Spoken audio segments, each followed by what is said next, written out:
Hey everyone, this is Betosky, and in today's video we are going to take a look at the top 12 heroes that I consider are the best heroes to use in your journey to Mythic rank in solo queue. By the way, most of the heroes I have already made a tutorial about them. If not, then most likely those tutorials are coming soon. So don't forget to subscribe and turn the notification bell on so you don't miss any of this content. I will put all the links for the tutorial in the description. With that being said, let's jump into the video. Chou is one of the best picks in this current meta. After the latest patch, his damage is insane, while at the same time, he's not an easy target to kill. When playing him in solo, you want to roam around as much as possible to help your team secure easy kills. You can build him full damage or half damage and half tank. I would recommend the latter. You definitely want to use Flicker as battle spell.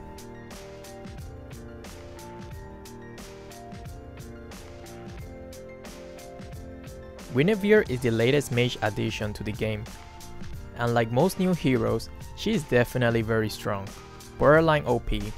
Her second skill is a nightmare to deal with, since after her shadow clone appear, the enemy will end up auto-locking the shadow instead of the main hero, which makes her very hard to kill. She can dodge so many skill and ultimate this way. When playing her, try to wait for the right time to jump in, don't be the first one to initiate. Your damage is insane, so you can burst any squishy hero instantly.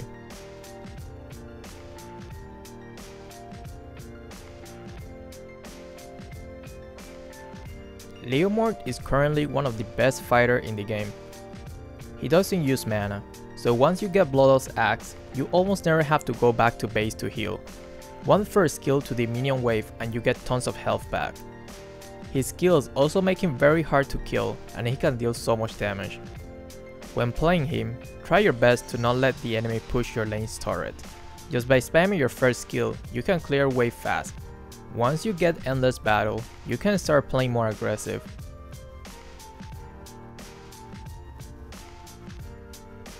Hayabusa is very good for solo players, because even the style of playing him is doing solo stuff, such as split pushing and getting solo kills. When playing him, you want to keep pressuring a lane, so the enemy in the opposite lane has less time to join team fights, and if they do, then say goodbye to those turrets. This especially works for Hayabusa, because his second skill allows him to be very mobile and hard to catch. So by applying this pressure, you'll be out farming the enemy team, and later on you can start dominating even in team fights.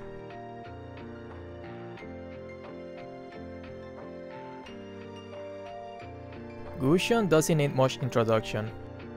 This mage assassin has one of the most ridiculous burst damage, and he can even kill 10 with ease because of his passive. You almost always want to go middle lane to reach level 4 faster, and once you have your ult, you can gank other lane and easily get a free kill. Just make sure you learn his combos properly, because even though the 10 dagger combo looks cool and flashy, you should not always use it that way. I will make a more in-depth tutorial about these combos and when to use them.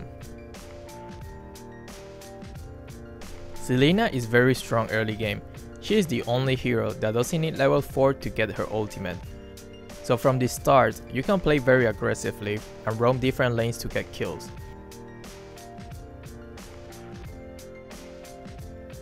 If you are good at predicting the enemy movement or know how to take advantage of the chaos in a teamfight, you will increase your chance of stunning the enemies.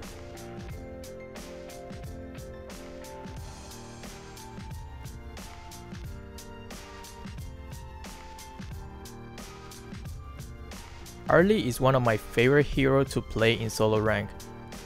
This little magician is good for solo rank because he can kill jungle fast and has a very good mobility, making him an excellent solo hero. When playing him, make sure that you keep roaming around the map. That is his strongest point. If you fail to make an impact early game, the game will become hard to win.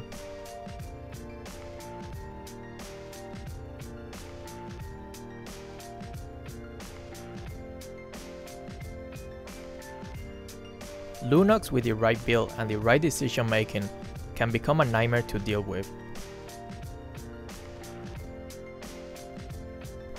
This mage can sustain and deal a lot of damage at the same time. When you have accumulated more experience with her, you will know when to use the dark form and when you should use the light form. She needs the perfect balance.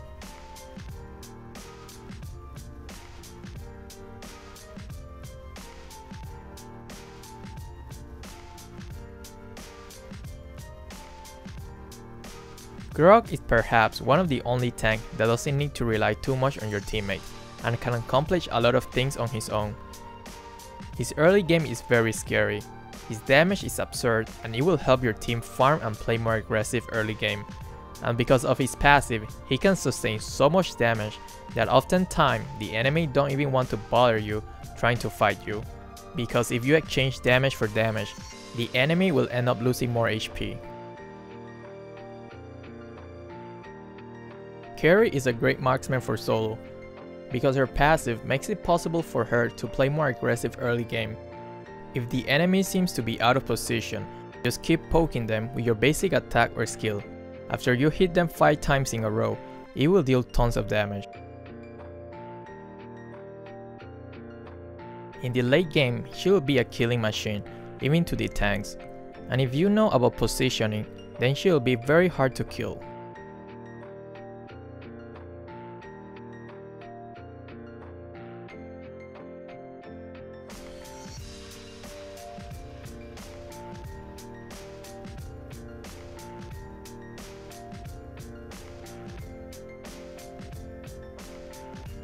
Claude is probably the best marksman for solo rank in this season. If you play him properly, he's so hard to catch because of his second skill. If you master his second skill, you can outmaneuver many assassination attempts. Just make sure you farm early game and get Demon Hunter's sword as soon as possible. Your damage in the early game is almost non-existent. In the early game, you can play him like Hayabusa, where you can clear lane fast using your ultimate and then farm other lanes. Don't waste your ultimate like that after you get your Demon Hunter sword though, he has one of the longest cooldown in the game.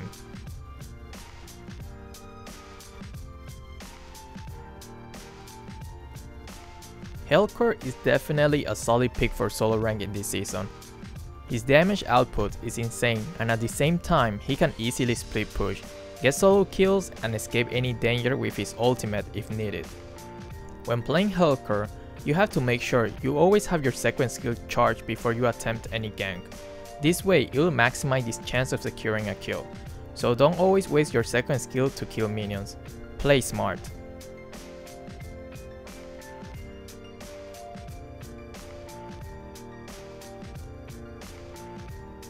Harith almost always get banned, but if you are below epic rank, then you can take advantage that there is not any ban system, and spam him until you reach epic.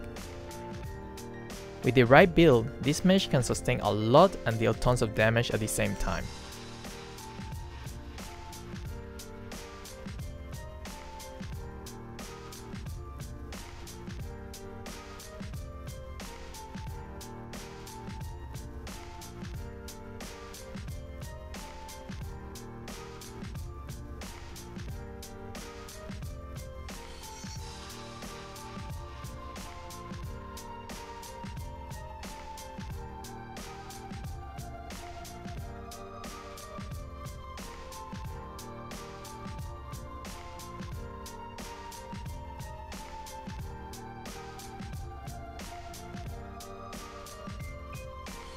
Like Harith, Aldous always get banned quite frequently. When playing him, just make sure you only farm in the early game. Don't waste any minions. Don't even attempt to go gank other lanes even after you get your ultimate. Your main focus is to stack his first skill until you feel you are strong enough to kill a squishy hero. Once you get enough stack in your first skill, you can say,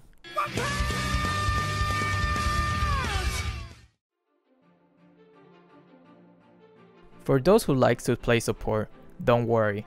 If your team has very good sustain hero like Leomore, Harith, Fanny, Gusion, Claude, then she's a really solid pick.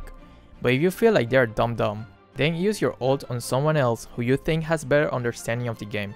Just make sure you constantly check the minimap so you can use your ultimate more efficiently. Thanks for watching and I will see you in my next video.